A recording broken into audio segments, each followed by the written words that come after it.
नमस्ते मेरे दर्शकों, आपका स्वागत है मेरे चैनल द लाइफ हीलर में और मैं हूँ वैशाली शर्मा। और आज हम इस वीडियो में ये जानेंगे the design of twin flame journey.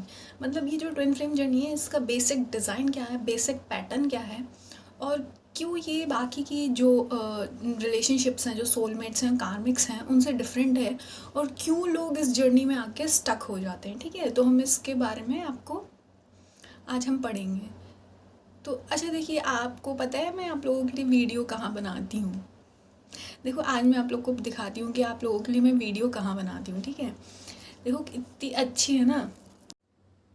ये देखिए, ये मेरा मंदिर है सामने, बिल्कुल यहीं पे ना मैं ये कैमरा रख के ना आप लोगों के लिए वीडियो बनाती हूँ। देखो बिल्कुल एकदम डायरेक्ट कनेक्शन है माता रानी से, यहाँ से बिल्कुल आपके लिए वीडियोज़ आती हैं बन बन के। कितने लकी हैं आप लोग। और एक बात पता है, ये जो माता रानी दिख रही है ना सामने, ये बताएं पूरी मैंने ड्रॉ करी है, ये मैंने बनाई थी ये। और ये बनाई थी मैंने 2017 की नवरात्रों में, वो वाली जो आती है ना सितंबर अक्टूबर वाली, वो वाली नवरात्रों में बनाई थी। अभी ना इनके ऐसे माथे पे टीका लगा है तो दिख नहीं रहा। फिर ना ये मेरी मम्मी ने पूरा, ये देखिए, ये कांच में फ्रेम करा दी थी इनको। वो उनकी देखो चुन्नी गिर गई माता रानी की। ये मैं पहना दूंगी अभी। ये आप लोग को दिख रहा है, ये पता पूरी की पूरी ये जो माता रानी है ना, ये पूरी मैंने ड्रॉ करी थी। ऊपर देखो, ये देखो कितनी सुंदर लग रही ना। आप लोग देख के बताना कि ये कैसी लग रही है। हाँ, ये मैंने 2017 में बनाई थी। इन्हीं के सामने बैठ के मैं बिल्कुल आप लोग के लिए वीडियो बनाती हूँ। तो आप लोग बताइए आपको कैसी लगी ये जगह जहाँ से आपके लिए पूरी वीडियो रिकॉर्ड होके बनकर आती है। और ये जो मैंने माता रानी ड्रॉ करी थी ये कैसी हैं ये भी बताना। ये मैंने 2017 में ड्रॉ करी थी। उस वक्त ना मैं 2017 में अपनी फ़र्स्ट जॉब करी थी और ग्रेजुएशन बीएससी भी कर रही थी। मैं अपने बीएससी सेकेंड ईयर में थी और उस वक्त मेरी फ़र्स्ट जॉब भी थी। तो उसी वक्त मैंने ये ड्रॉ करी थी। तो आप लोग बताना ये कैसी लग रही हैं क्या। और फिर इसके बाद मेरी मम्मी ने पूरा ये फ्रेम करवा के, पता नहीं कहाँ से मक्खी आ रही है, तो फिर ये बस यहीं से आप लोग के सामने बिल्कुल माता रानी के जस्ट सामने बैठ के आप लोग के लिए वीडियो बना के भेजती हूँ मैं। अच्छा अब देखो, हम लोग आज क्या पढ़ रहे थे। हाँ, हम लोग ये पढ़ रहे थे कि ये जो ट्विन फ्लेम जर्नी है इसका डिज़ाइन क्या है और ये बाकी के जो कनेक्शंस हैं उनसे इतना डिफरेंट क्यों है, क्यों इसमें लोग स्टक हो जाते हैं, इतने सालों सालों तक अटके रहते हैं और मूव ऑन नहीं कर पाते हैं और आगे नहीं बढ़ पाते हैं। क्यों ये सब होता है, क्या है ऐसी खास बात इसमें, क्यों है। तो पहली बात तो ये कि ये जो जर्नी है, ये ट्विन फ्लेम जर्नी और ये कनेक्शन है, ये सबसे बड़ा माया जाल है, सबसे बड़ा माया जाल है ये हम लोग समझते नहीं हैं। और बस क्या है, क्योंकि ये स्पिरिचुअल कनेक्शन है या बोला गया है कि स्पिरिचुअल कनेक्शन है और इस कनेक्शन की इतनी ज़्यादा इंटेंसिटी होती है कि लोग मान लेते हैं कि नहीं यही सब कुछ है, पर और इसमें माया में फंस जाते हैं। पर माया जो है, माया के पीछे ही तो सच है। माया जाल से निकल के आपको पीछे देखना है कि पीछे क्या छुपा है ना। तो अब ये माया जाल कैसे है ये देखिए। आप ये सोचिए, आपको ये सोचने वाली बात है। ये आप लोग खुद, ये सिर्फ मेरी वीडियो देख के नहीं, आप ये लोग खुद ये सोचिए, खुद आपको ये रियलाइज़ होगा, झटका लगेगा। आप ये सोचिए, आप इतने सालों से इसी धरती पर रह रहे थे, वही लैंग्वेज बोल रहे थे, वही बातें सुन रहे थे, वही लोगों के बीच रह रहे थे, वही डेली काम कर रहे थे, वहीं पढ़ने जा रहे थे, वही पढ़ाई लिखाई कर रहे थे, अपने नॉर्मल अपनी लाइफ जी रहे थे इतने सालों से। और कई लोग आते मिलते, कई फ्रेंड्स आते, कई लोग आते हैं मिलते हैं, कलीग्स मिलते हैं और सब छूट के चले जाते हैं।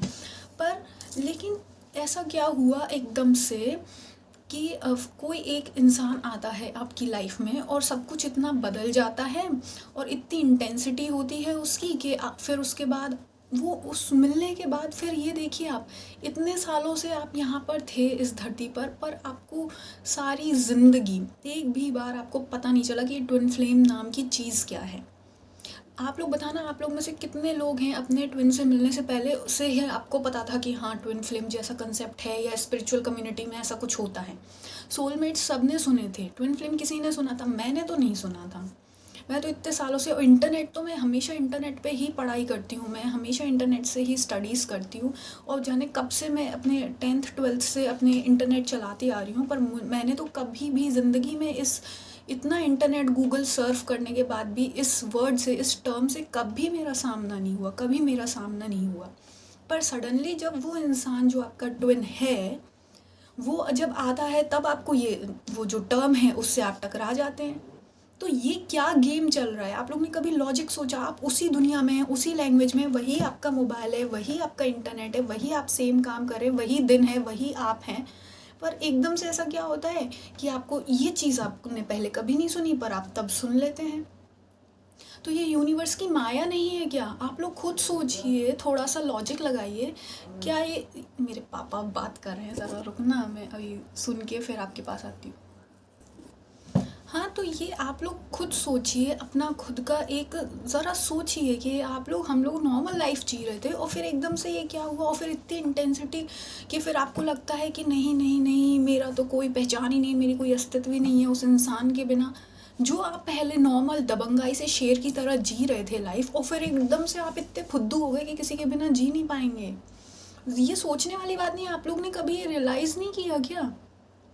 मुझे तो बहुत झटका लगता था, मुझे तो बिल्कुल ऐसा लगता था कि यार ये क्या बात हो गई, ऐसे थोड़ी ना होता है कि ऐसा, मुझे हमेशा बस यही लगता था ऐसा थोड़ी ना हो सकता है कि किसी एक इंसान की अस्तित्व किसी और के इंसान से हो, या ये कोई लॉजिक वाली बात ही नहीं है कि अगर कोई बोले कि नहीं तुम उसके बिना नहीं रह सकते या जी नहीं सकते, या लोग डिप्रेस्ड हो जाते हैं या इतने इतने। फिर मैंने वीडियोज़ जब इसकी देखना चालू किया तो पता है आप लोग को मुझे कैसे पता चला था?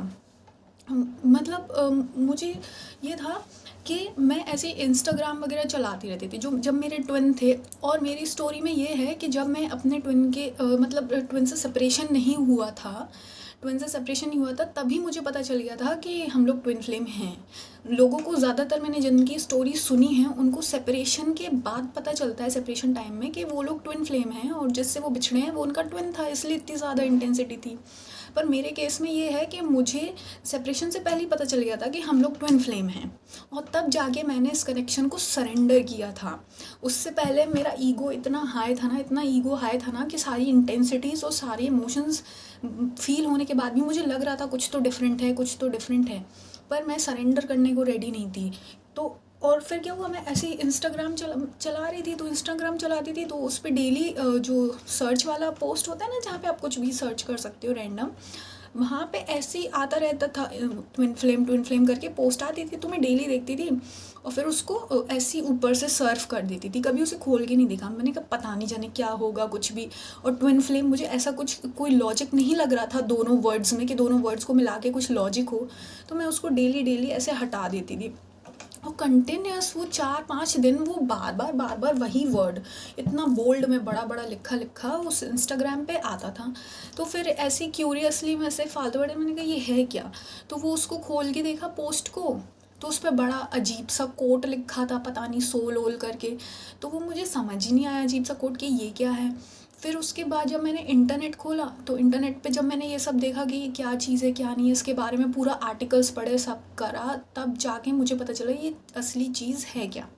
ठीक है, और जैसे ही मुझे पता चला उसके आप ये समझ लीजिए 12-13 दिन बाद हम लोग का सेपरेशन हो गया था, पता चलने के बाद। सोचिए और लोगों के साथ ये होता है कि उनको सेपरेशन के बाद पता चलता है, और मुझे पता चलने के बाद सेपरेशन हुआ। और यूनिवर्स इतना पावरफुल है ना कि आप सेपरेशन कंट्रोल नहीं कर सकते हैं, सब कुछ पता होने के बाद भी। जो लोग ये सोच रहे हैं ना कि अगर हमें पहले पता होता कि हम अपने ये मेरा ट्विन फ्लेम है तो मैं सेपरेशन नहीं होने देता या अपने ईगो को कंट्रोल कर, ये सब मिथ्या है, ये फेक है सब। मैं आपको पता, मुझे तो पता था तब भी, ईगो इतना होता है ना, ईगो क्लैश इतने होते हैं, आप सेपरेशन नहीं रोक सकते। ठीक है, वो सेपरेशन होता है इसलिए आपके ट्रांसफॉर्मेशन के लिए।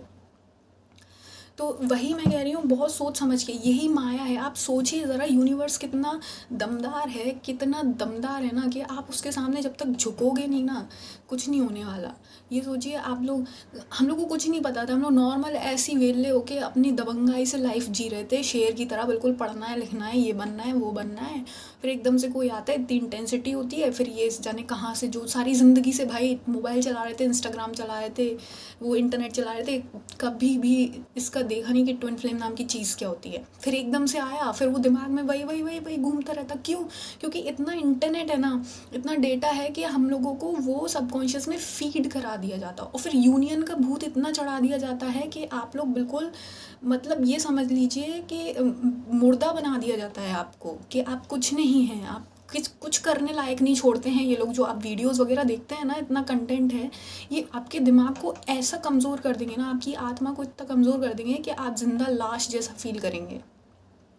इसलिए मैं कहती हूँ कि कुछ भी जो आपकी जर्नी है ना, किसी और पे डिपेंड करने से इम्पॉर्टेंट है कि आप अपने सवालों के जवाब खुद ढूंढिए। ये खुद ढूंढो यार, कि यार ये बंदा क्यों भगवान ने भेजा, या क्यों हम लोग के साथ ऐसा हुआ, हम लोग तो अच्छी खासी लाइफ जी रहे थे, ऐसा क्यों हुआ। आप लोग को सोचने वाली बात है ना। मुझे तो बड़े बड़े क्वेश्चन आते थे भैया, मैं यही सोचती थी मैं तो अच्छी खासी लाइफ जी रही थी, और मुझे कोई ऐसा वो भी नहीं था, पढ़ाई वढ़ाई करना था बस। फिर उसके बाद मैंने कहा ये क्या हुआ एकदम से, ये क्यों हुआ। तो बस वो क्वेश्चंस के आप जैसे जैसे आंसर्स ढूंढेंगे ना, आप अपनी जर्नी में आगे बढ़ते जाएंगे, और एक टाइम ऐसा आएगा कि आप खुद को पालेंगे इस जर्नी में। फिर आपको किसी की ज़रूरत नहीं रहेगी, ना ट्विन की, ना सोलमेट की, ना कार्मिक की। आपके कार्मिक साइकिल्स भी सब बंद हो चुके होंगे।